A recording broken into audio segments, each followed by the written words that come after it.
हाय viewers, अस्सलाम वालेकुम। You are watching on air Abdullah. और मैंने ये गोल्ड की जो वीडियो आपके साथ अब शेयर करने जा रहा हूँ, जो कि आप आगे सुनेंगे। ये मैंने आज से 20 डेज़ पहले आप लोगों को गोल्ड का एनालिसिस दिया था, जो कि बिल्कुल फिट बैठा है और आगे भी इसी तरह होगा। जो मैंने आपको बताया, क्रिसमस की हॉलीडेज़ का क्या इम्पैक्ट आता है और जो है स्प्रिंग फेस्टिवल का क्या इम्पैक्ट आएगा, न्यू ईयर हॉलीडेज़ का क्या इम्पैक्ट आएगा। तो इसको आप एक एक वर्ड को गौर से सुने तो आपको मज़ीद पता चल जाएगा कि आगे गोल्ड में क्या होने जा रहा है और क्या हुआ है। और दूसरी बात ये कि नेक्स्ट मेरा वीलॉग आएगा गोल्ड के ऊपर, जो मैं आपको अपकमिंग के बारे में थोड़ा सा मज़ीद ब्रीफ करूँगा। Thanks a lot. Tune up with us.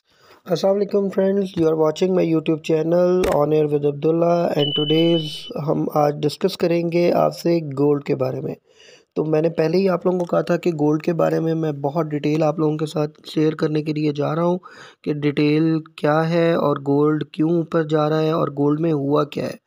Actually ऐसा है कि इंटरनेशनल मार्केट में गोल्ड बहुत तेज़ी से नीचे आ रहा था और उसके बाद आपको पता है कि ये जो हमास और इसराइल का जो आपस में इतना बड़ा कन्फ्लिक्ट हुआ और ये सारा कुछ हुआ, उसकी वजह से गोल्ड में इंटरनेशनल प्राइसेस में अच्छी खासी हाइक और स्पाइक आई।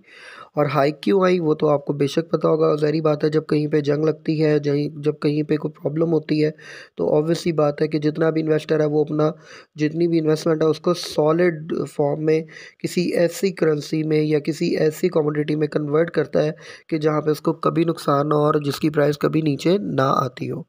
तो चलते हैं जी अपनी बात की तरफ। गोल्ड की इंटरनेशनल मार्केट में प्राइस जो मंडे वाले दिन स्टार्ट हुई वो हुई $1848 पर आउंस से। और 1848 1849 से जब मार्केट ने स्टार्ट लिया तो स्ट्रेट वे मार्केट के अंदर सबसे पहले जो इम्प्रेशन आया कि मार्केट आहिस्ता आहिस्ता हाई जाना शुरू होगी। और लोगों के जहन में यही बात थी कि जी अब ये जितना भी इसराइल का इन्वेस्टर है या जितनी भी बड़ी बड़ी यहूदी कंपनी है या उनके जितने भी लोग हैं जो वहाँ से ट्रैवल करके 7,000 लोगों ने ट्रैवल किया, वो मुल्क छोड़ के चले गए। और मुल्क छोड़ के जाने के अलावा उनके पास सबसे बड़ी चीज़ यही थी कि वो अपने एसेट्स को कन्वर्ट करते। तो ऑब्वियसली बात है, इंटरनेशनल मार्केट में बहुत अच्छी खासी जिसको कहते हैं वो देखी गई पैनिक। और वो पैनिक के अंदर क्रूड ऑयल भी ऊपर चला गया, अदर थिंग्स भी ऊपर जाना शुरू हो गई। तो क्या हुआ कि गोल्ड में इंटरनेशनल मार्केट में अच्छी खासी जिसको कहते हैं वो स्पाइक्स भी लगी और हाइक्स भी लगी। 1850 हुआ, 1855 हुआ, फिर 1860 का लेवल भी हमने देखा। और आज से 2 दिन पहले हमने 1872 1878 तक का लेवल देखा। 1878 और 1872 के लेवल के ऊपर एक और डेवलपमेंट हुई कि अमेरिका को रिजेक्शन मिली सिक्योरिटी काउंसिल में और सारे जो दुनिया है उसका ट्रेंड पता चला कि वो टुवर्ड्स फ़लस्तीन है, उनकी हमदर्दियाँ फ़लस्तीन के साथ हैं। तो दैट्स वाई क्या हुआ कि जो चीज़ मैंने ऑब्ज़र्व की कि गोल्ड के अंदर थोड़ा-सा उस वक़्त रुकावट आ गई। लेकिन ऑब्वियसली वो आपको पता है कि अमेरिका और यूके के जो बाद में बयान आए और उन्होंने जो इसराइल का साथ देने की जो ठान ली है और लग रहा है कि जी जंग जल्दी की है, नहीं रुकेगी। दैट्स वाई गोल्ड के अंदर मोर एंड मोर स्पाइक और हाइक आ रही है। तो नाउ इस वीक की जो क्लोजिंग हुई वो डॉलर के अंदर पर ऑन्स के हिसाब से देखा जाए तो वो 1935 1930 तक जो है वो मार्केट ने अपना आप दिखाया है गोल्ड का। अब इस सारी सिनेरियो में देखा जाए तो कन्फ्लिक्ट का जो इम्पैक्ट आया है वो सारा इम्पैक्ट गोल्ड के ऊपर कन्फ्लिक्ट का इम्पैक्ट इसी चीज़ का है कि जो है ना वो इस वक्त जो आपका बायर है और जो इस वक्त इन्वेस्टर है वो टू पैनिक कर गए। और उस पैनिक में क्या होता है, बाज़ दफ़ा बहुत ज़्यादा बाइंग आना शुरू होती है और बाज़ दफ़ा न्यूज़ बेस के ऊपर बहुत ज़्यादा सेलिंग आना शुरू होती है। तो इस सिचुएशन के अंदर क्या करना चाहिए और क्या पोजीशन है, तो मैं आप सब लोगों को यही रिक्वेस्ट करूंगा कि आप काइंडली ज़रा थोड़ा सा इससे मार्केट से दूर रहें। लेकिन दूर रहना भी है तो वही स्टॉप लॉस वाला ही जो है ना सेटअप करना पड़ेगा। एक स्टॉप लॉस वो होता है जो कि हम स्टॉक एक्सचेंज के अंदर यूज़ करते हैं और एक स्टॉप लॉस वो होता है कि जो कि हम लोग अपने ज़हन के अंदर रख लेते हैं कि भाई मेरी गोल्ड की प्राइस अगर यहाँ तक आ गई या मार्केट में डॉलर्स के अंदर पर ऑन्स के हिसाब से मार्केट अगर नीचे गिर गई जिस रेट के ऊपर, तो मैंने इस रेट के ऊपर एग्ज़िट ले लेना है। सो इसी तरह से देखा जाए तो ये तो मैं भी बात कर रहा हूँ कि जो है ना 1859 से लेके जो है ना 1930 1937 तक की। लेकिन 1937 यूएस डॉलर पर ऑन्स क्या है और 1859 यूएस डॉलर पर ऑन्स क्या है, तो हम जो है वो आप लोगों की मज़ीद आसानी के लिए आपको डिटेल में बताते हैं कि अगर देखा जाए पर तोला के हिसाब से तो मार्केट स्टार्ट हुई 1,92,000 1,91,000 रुपये पर तोला के हिसाब से, फिर 1,95,000 पर तोला पे चली गई। इसी तरह कैलकुलेशन का जो इसका एक फार्मूला है वो मैं आपके साथ जो है वो नेक्स्ट व्लॉग में ज़रूर शेयर करता हूँ, और उसका जो है डिस्क्रिप्शन में मैं जो है फार्मूला आपके साथ शेयर भी कर दूंगा कि हाउ टू कन्वर्ट ओंस इन अ तोला। और दूसरा ये है कि पर तोला में फिर मार्केट में हमने देखा कि 1,98,000 हुआ, 1,99,000 हुआ, फिर 2 लाख के ऊपर काफ़ी देर स्टे करता रहा गोल्ड। उसके बाद 2,03,000 पे चला गया, 2,05,000, 2,08,000, 2,07,000, ये लेवल हमें गोल्ड ने दिखाए। लेकिन स्टेट में देखा कि 2,08,000 के बाद दोबारा रिजेक्शन मिली। परसों रिजेक्शन मिलने के बाद वही जो इम्पैक्ट आया सिक्योरिटी काउंसिल का, रिजेक्शन मिलते के साथ ही मार्केट दोबारा 2,02,000 और 2,01,000 रुपये पर तोला के ऊपर आके स्टे कर गई। अब इस सारी सिनेरियो में देखा जाए तो कल फिर दोबारा पता चला कि जी जंग बंदी कोई नहीं होनी, और जो है वो इसराइल के साथ अब यूके भी शामिल हो गया है। मतलब कि वहाँ से भी बयान आ गया और उन्होंने भी कहा जी कि हम आपके साथ शामिल हो जाएंगे, हम आपके साथ हर तरह से साथ देंगे। इसी तरह अमेरिका ने भी उनका प्रॉपर साथ देने का जो है वो प्लान कर लिया है। तो नज़र ये आ रहा है कि जो है ना वो जंग बढ़ रही है, और इसराइल ने इसी तरह शाम के ऊपर भी हमला कर दिया, और वो जो शाम के ऊपर हमला किया है उसकी वजह से भी ये लोगों के जहन में इम्पैक्ट गया कि भी ये जंग तो रुकनी नहीं है, तो ये तो कमोडिटीज़ के रेट्स बहुत तेज़ी के साथ ऊपर जाएंगे, स्टॉक मार्केट्स गिरेंगी, कमोडिटीज़ ऊपर जाएंगी, गोल्ड ऊपर जाएगा, यूएस डॉलर अप्रिशिएट होगा, ब्रेंट ऑयल ऊपर जाएगा, और ये सारी चीज़ें आहिस्ता आहिस्ता जो है वो मार्केट के अंदर ऊपर जाएंगी। लेकिन जो स्टॉक मार्केट्स हैं उनमें से लोग पैसे निकालेंगे, ऑब्वियसली बात है, क्योंकि शेयर प्राइसेस जो हैं वो डिपेंड कर रही होती हैं कंपनीज़ के ऊपर, और वो ज़ाहिर बात है उनमें कॉर्पोरेट ग्रुप्स होते हैं, तो कॉर्पोरेट ग्रुप्स ऑब्वियसली जब तक अनसर्टेनिटी होती है तो वो परफॉर्म नहीं कर पाते। अब मैं आपको थोड़ा-सा जो बताना चाह रहा हूँ कि आप लोगों ने करना क्या है, गोल्ड में हुआ क्या है वो तो मैंने आपके साथ डिस्कस कर लिया, लेकिन मैं अब आपको ये बताना चाहूँगा कि गोल्ड में आगे करना क्या है। देखिए जी 1 ईयर पहले चले जाएँ, 1 ईयर पहले गोल्ड का जो मार्केट में प्राइस थी वो 1,47,000 रुपये तोले से लेके 1,65,000 रुपये तोले के दरमियान थी। अब वहाँ से गोल्ड उठना शुरू हुआ, उठते, उठते, उठते मार्केट में ऑब्वियसली बात है बाइंग पे बाइंग आती रही, बाइंग पे बाइंग आती रही, और लोगों ने इसको जो है ना कुछ हाइप जो है वो इन्वेस्टर ने क्रिएट की, कुछ हाइप वो थी कि जो कि आप कह सकते हैं कि इन्फ्लेशन की वजह से क्रिएट हुई कि बाकी कमोडिटीज़ के रेट ऊपर जा रहे थे, इन्फ्लेशन बहुत हो गई थी। तो ऑब्वियसली बात है कि गोल्ड में भी आहिस्ता आहिस्ता आहिस्ता आहिस्ता जो है वो बाइंग आती गई, और बाइंग जब ज़्यादा होती गई तो गोल्ड की प्राइसेस जो है वो राइज़ होती गई। कुछ हमारे पाकिस्तान में कुछ ऐसा भी हुआ कि हमारा डॉलर जो है बहुत तेज़ी से ऊपर गया, करेंसी बहुत तेज़ी से डिवैल्यूएट हुई, तो वो भी एक इम्पैक्ट आया। उस इम्पैक्ट को देखा जाए तो आप सब लोगों के लिए, क्योंकि ऑब्वियसली बात है आपने तो पाकिस्तान में ट्रेडिंग करनी है, इंटरनेशनल ट्रेडिंग तो बहुत कम लोग कर रहे हैं। आप लोग अगर ट्रेडिंग करते होंगे तो पर तोला में करते होंगे या पीस लेते होंगे, ऑब्वियसली बात है 10 तोला का या कोई इस तरह से ट्रेड करते होंगे जो कि फ़िज़िकल ट्रेड में के ज़मरे में भी आता है, या फ्यूचर ट्रेड में भी लोग काम कर रहे हैं।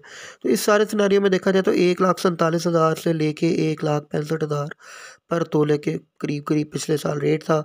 उसके बाद रेट 2 लाख तक भी गया, 2,10,000 तक गया, 2,20,000, 2,30,000 और 2,40,000 तक हमने रेट को ऊपर जाते देखा। अब जिन लोगों ने 2,40,000 पे बाइंग की वो बेचारे अभी तक परेशान है कि दोबारा गोल्ड उस लेवल पे आएगा तो कि कब आएगा। तो उनके लिए बड़ी बेहतरीन सजेशन है, मेरे से काफ़ी लोगों ने इस बारे में क्वेश्चन किया है। तो मैं उन सब भाइयों को यही बात कहूँगा कि जी अगर आप लोगों ने 2,40,000, 2,30,000, 2,20,000 पे बाइंग की है तो आपको दोबारा ये लेवल देखना बहुत ही मुश्किल है नियर टाइम में ना, मतलब कि नियर बाय टाइम में। लॉन्ग टर्म में मे बी आपको ये लेवल मिल जाए, लेकिन बात यह है कि पाकिस्तान के अंदर इस वक्त पाकिस्तानी रुपया तेज़ी से ऊपर जा रहा है, डॉलर तेज़ी से नीचे गिर रहा है। आप वो देख सकते हैं 277 रुपीज़ का जो है वो $1 जो है इस वक्त हो चुका है, जबकि आप लोगों ने बाइंग की थी उस वक्त 330 रुपये तक डॉलर गया हुआ था। तो 2,40,000 वाला लेवल तो दोबारा नहीं मिलता आपको। और बाकी ये जैसी जंगबंदी होती है ये हाइक स्पाइक बिल्कुल ख़त्म हो जाएगी, और गोल्ड का जो रेट है 188, 185, 190 तक आके स्टॉप करेगा। और अगर डॉलर 250 को हो गया तो ये स्ट्रेट वे 1,60,000 पर तोला के करीब आ जाएगा। आप सबके लिए क्या सजेशन है? देखिए 70% तक का 1 ईयर के अंदर गोल्ड ने गेन किया है। तो 70% का गेन मतलब 1,47,000 से लेके 2,40,000 तक ऊपर आना गोल्ड का 70% तक का जो गेन है वो आपको खुद सेंस होनी चाहिए कि आपने इतने ऊपर जाके बाइंग क्यों की। ऑब्वियसली बात है, हम लोग न्यूज़ बेस्ड काम कर रहे होते हैं, हम लोग न्यूज़ को बहुत ज़्यादा जो है ना वो इम्पोर्टेंस दे रहे होते हैं, तो दैट्स वाई आप लोगों के जहन में ही होगा कि यार ये मज़ीद ऊपर जाएगा। लेकिन ऑब्वियसली बात है कि ये हर एक के साथ जो है ना ये एक जिसको कहते हैं ना चीज़ जुड़ी होती है कि लोग मैक्सिमम पैनिक कर जाते हैं जब न्यूज़ आती हैं या जब कोई इस तरह के व्यूज़ देता है।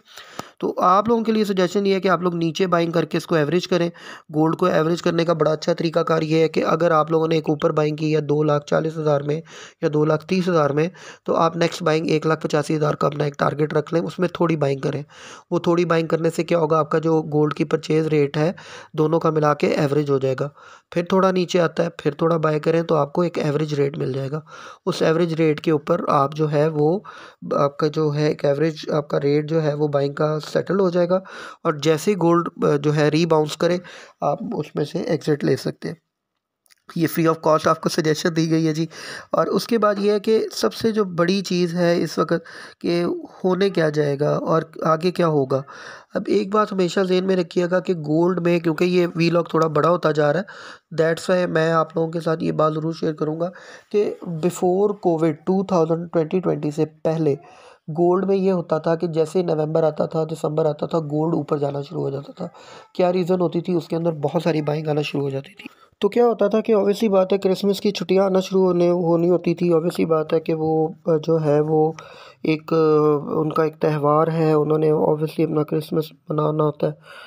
तो दिसंबर के अंदर क्या होता था कि मोस्टली जितना भी गोरा है वो सारी बाइंग लगाकर मैक्सिमम बाइंग करके वो जो है ना वो जो है गोल्ड अपने पास रख लेता था। और उसके बाद क्या होता था कि जो है ना कुछ दिन गुजरते थे, साथ ही उसके बाद जो है ना वो एक चाइना में जो है वो न्यू ईयर की जो है छुट्टियां स्टार्ट हो जाती थी। उसके बाद स्प्रिंग हॉलीडेज़ आ जाती थी।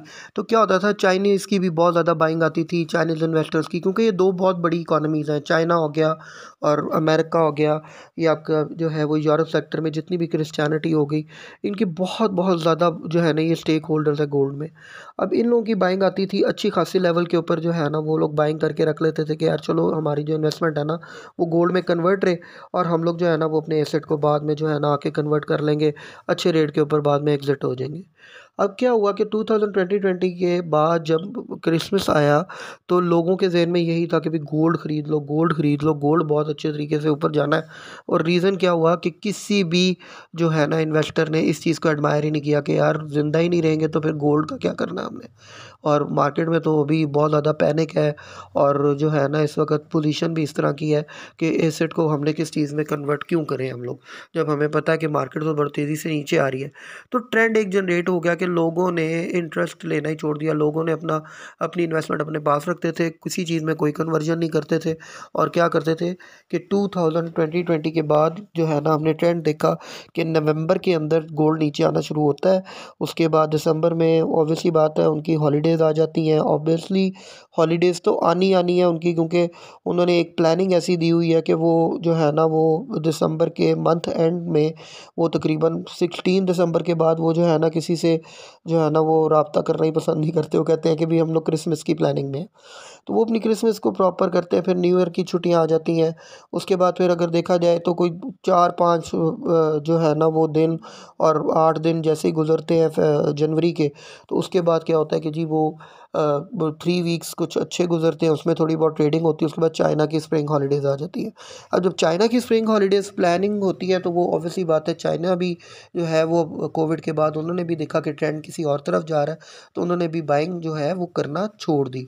और 2021 से लेके अभी तक जो मैं ट्रेंड देख रहा हूँ वो यही है कि नवंबर के अंदर गोल्ड गिरना शुरू होता है, और फरवरी तक जो है ना गोल्ड कहीं ना कहीं पे स्टेबल या थोड़ा बहुत रेट नीचे ही रहता है, ऊपर कोई स्पाइक हाइक नहीं लगती।